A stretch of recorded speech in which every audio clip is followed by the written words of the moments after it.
Femininity coaches, they are so focused on taking, but they just want to sit down and look pretty and do nothing. Hello everyone, I hope you're all doing well. If you're new here, welcome. If you're not, welcome back. Yes, I know I need to change my intro, or just bear with me.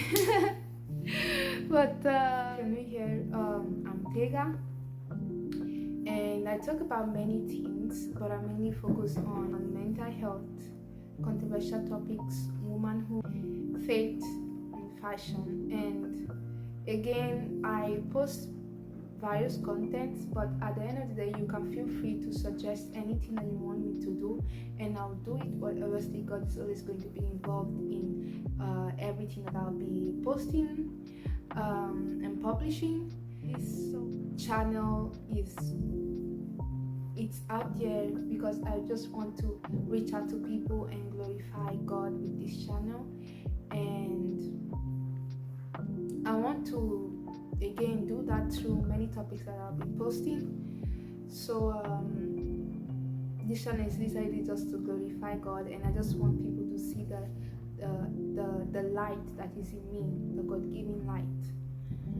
And yeah, and I also feel like not many people talk about certain topics that I'll be talking about in my channel. So it's good that I can also add God in what I have to say and also give a biblical perspective. So yeah, welcome. So girls, today we are going to be talking about, girls, guys, bros, sis, we're going to be talking about stop listening to femininity coaches. Yes, you need to stop listening to femininity coaches because things have gotten out of hand. And today it just hit me and I was like, no, I have to make a video about this because things are starting to get out of hand, and it seems like no one is talking about the toxicity of these femininity coaches. And it's almost like every woman is quick to judge another woman, and they're like,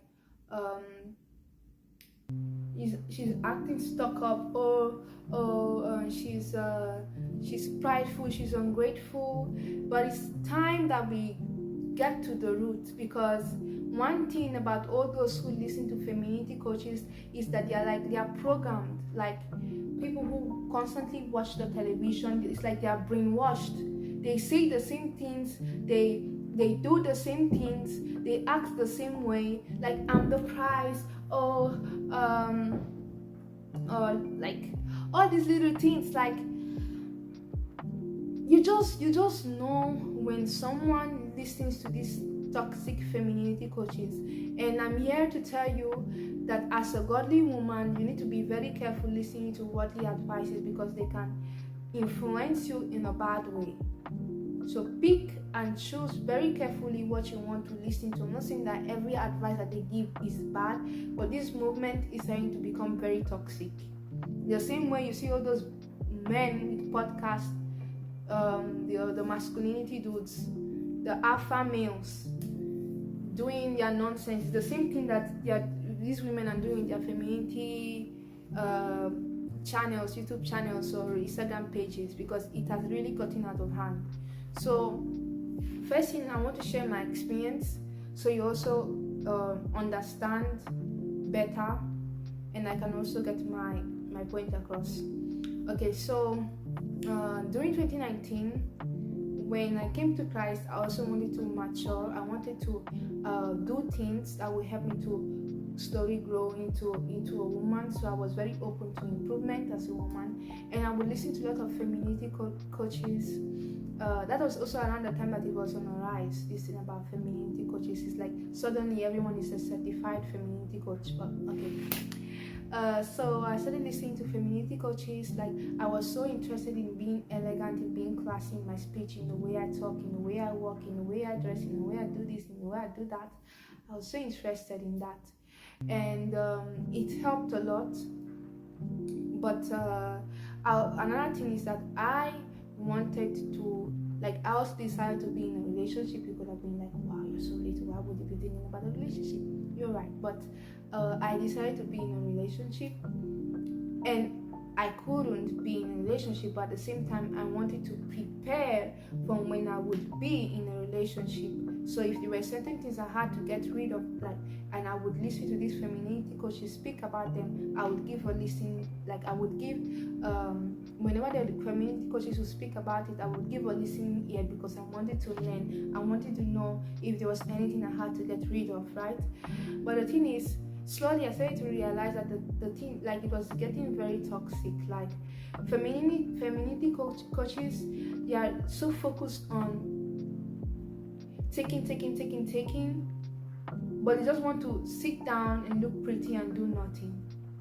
They act like men are objects. They act like men are just there to please you. They're just there to take care of you, while you're basically not supposed to do anything, because they'll tell you femininity is about relaxing, being in your nurturing, being comforting, like just relaxing, what the masculine energy is about doing. And I can agree to a certain extent, but it doesn't mean that you also don't have to give you also don't have to give anything to the man. The way they see relationships is almost like a business contract. I don't know how to explain, but the thing is when I got into a relationship, that is when reality hit me, because seeds were planted in my head by these women. And to the point that I was even scared to tell my boyfriend, oh, I want to take care of you.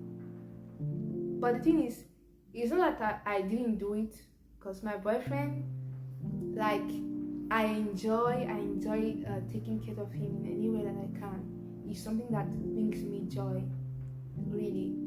But the thing is, I would have difficulty when he would say the same thing towards me. I would have difficulty saying it back to him, because I was scared, like, oh my goodness, what if I'm going to lose value in his eyes? Oh, I'm the prize. Or something like, what if he's going to take advantage of me? All these kind of things. So I wasn't me. That is not part of my character. Like,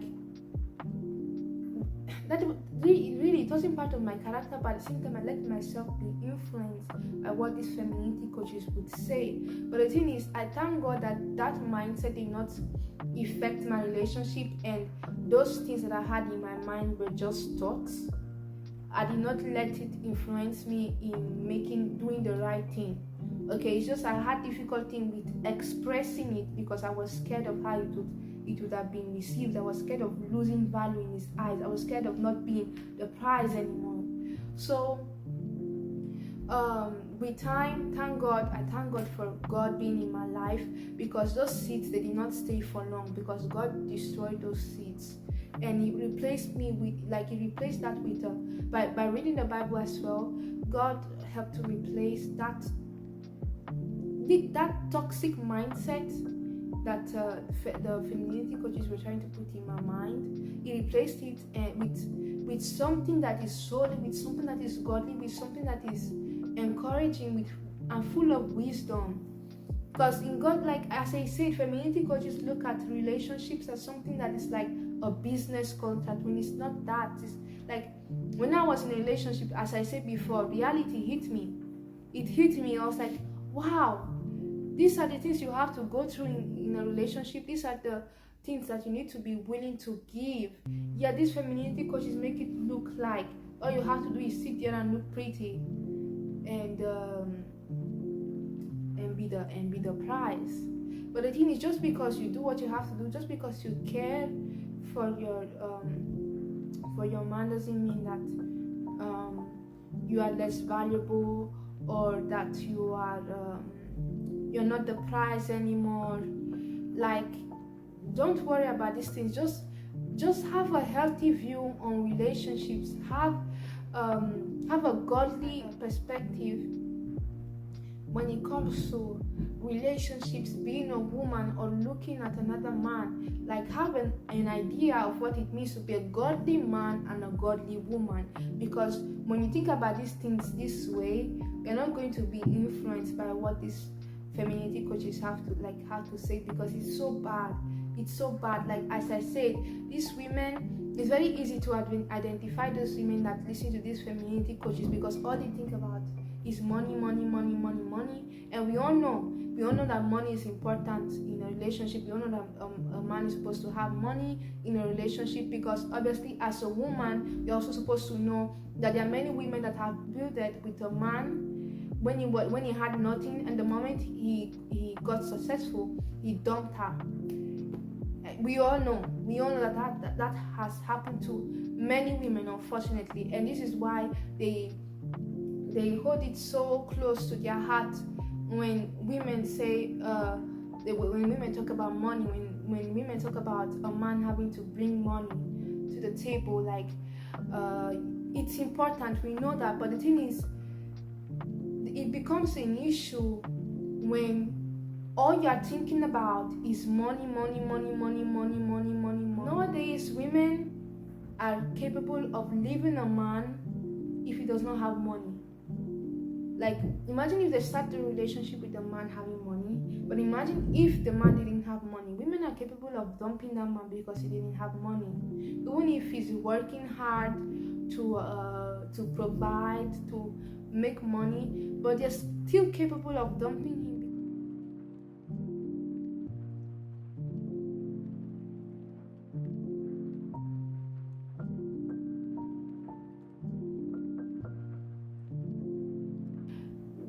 If you listen to these femininity coaches and you let them get in your head, you will also start to look at relationships as something that is solely based on what you can get.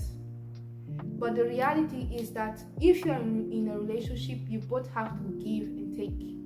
You both have to. There's I don't remember the name of the pastor, but he talked about how when two people are in a relationship, they're supposed to be whole. They're supposed to be whole on their own. But when they get together, that means that they have this excess that they need to give to their partner. So imagine you have so much, you have love, things that you want to share with your partner. It becomes healthy when you can, this love that you have so much, like just want to give that love to someone. You want to take care of someone. You want to make someone happy. All these kind of things.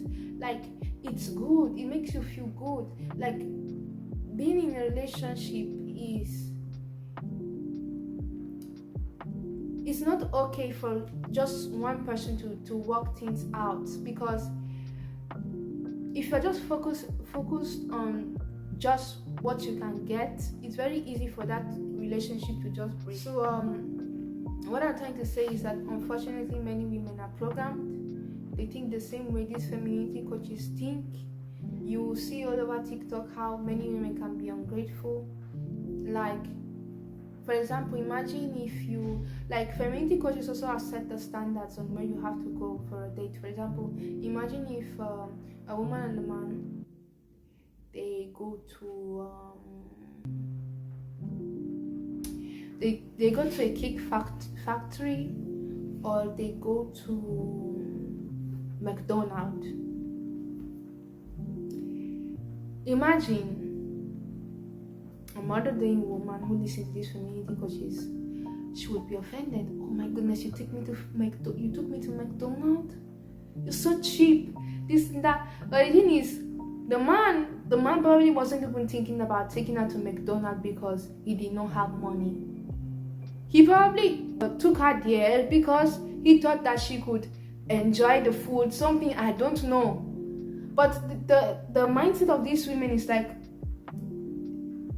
if we have to go to a date, it has to be in a restaurant. It needs to be in a luxurious restaurant. You need to come pick me up at this time, blah blah blah. It needs to be in a luxurious restaurant, nothing less.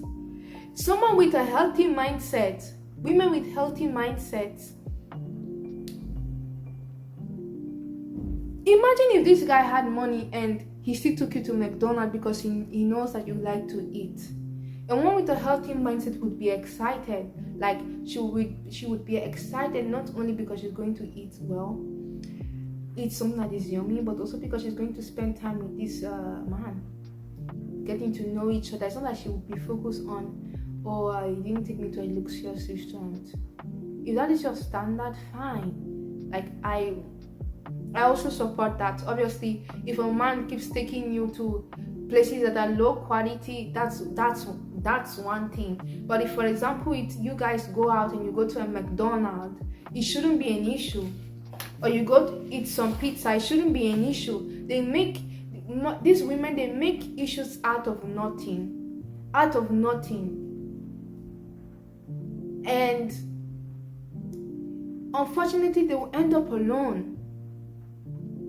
Because then you start being ungrateful, you start being greedy, you start being prideful. Many things come into play. Many of these men, they don't even have a mind of their own. And that is really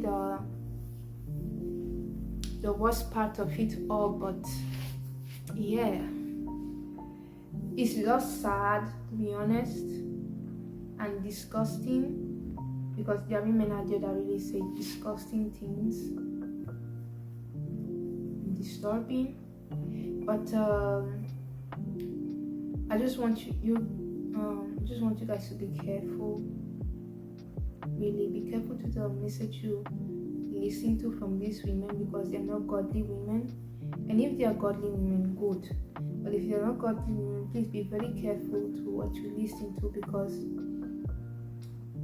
you see men with their podcasters making masculinity something that is not, and then you look at the other side and you see women making femininity about something that is not.